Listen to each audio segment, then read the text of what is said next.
হাকিপে বন্ধু, আজ আমি আমাদের সঙ্গে থাকা সেই অমর প্রাণীদের নিয়ে বলবো, যাদের পকেটে হাত দিলে টাকা নয়, শুধু দীর্ঘশ্বাস আর ছেঁড়া রুমাল বেরোয়।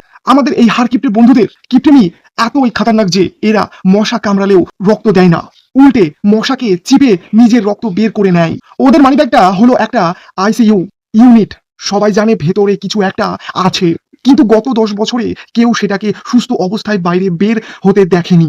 এদের মানিব্যাগের চেন খুলতে গেলে মনে হয় যেন কোনো প্রাচীন পিরামিডের দরজা খোলা হচ্ছে, যা হাজার বছর ধরে অভিশপ্ত আর সিল করা। এদের পকেটে টাকা থাকলে সেটা বোধহয় আন্ডারগ্রাউন্ডে থাকে, বাইরের দুনিয়ার আলো দেখার অনুমতি পায় না। রেস্টুরেন্টে বিল দেওয়ার সময় এদের অ্যাক্টিং দেখলে অস্কার কমিটিও আত্মহত্যা করবে। একজন হঠাৎ করে পকেটে হাত ঢুকিয়ে এমন ভাবে হাত নাড়াবে যেন পকেটটা আসলে বারমুডা ট্রায়াঙ্গেল। হাত যাচ্ছে কিন্তু মানিব্যাগ আর খুঁজে পাচ্ছে না। মাঝে মাঝে তো মনে হয় এদের পকেটে মানিব্যাগ নেই, আছে শুধু একটা বড়সড় ফুটো। আর একজন তো আছে বিল আসার ঠিক 2 মিনিট আগে, যার পেটে এমন মোচড় দেয় যে সোজা বাথরুমে গিয়ে লুকিয়ে থাকে। বিল মেটানোর শেষ না হওয়া পর্যন্ত তার আর পাত্তা পাওয়া যায় না।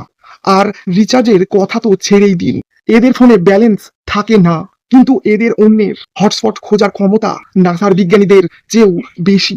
আমাদের ফোন দেখলেই এদের ব্যাটারি হঠাৎ 2% হয়ে যায়। আর আমাদের ডেটা দিয়ে এরা দিব্যি ইউটিউবে কিভাবে কিপটেমি করে বড়লোক হওয়া যায় তার টিউটোরিয়াল দেখে। সবচেয়ে বড় ব্যাপার হলো এদের মেমোরি। ভুল করে যদি এরা কোনোদিন 5 টাকার একটা চা খাইয়ে ফেলে, তবে সেই গল্প এরা আমাদের নাতিপুতিদের পর্যন্ত শুনিয়ে যাবে। জানিস দাদু, ওই যে তোর সুবীর কাকু, ওকে একবার আমি 2007 সালের বৃষ্টির দিনে একটা নোনতা বিস্কুট আর চা খাইয়েছিলাম। সেই থেকে আজও আমরা সেই ঋণের বোঝা বয়ে বেড়াচ্ছি। আসলে এরা কিপটে নয়, এরা হলো পৃথিবীর রক্ষাকর্তা।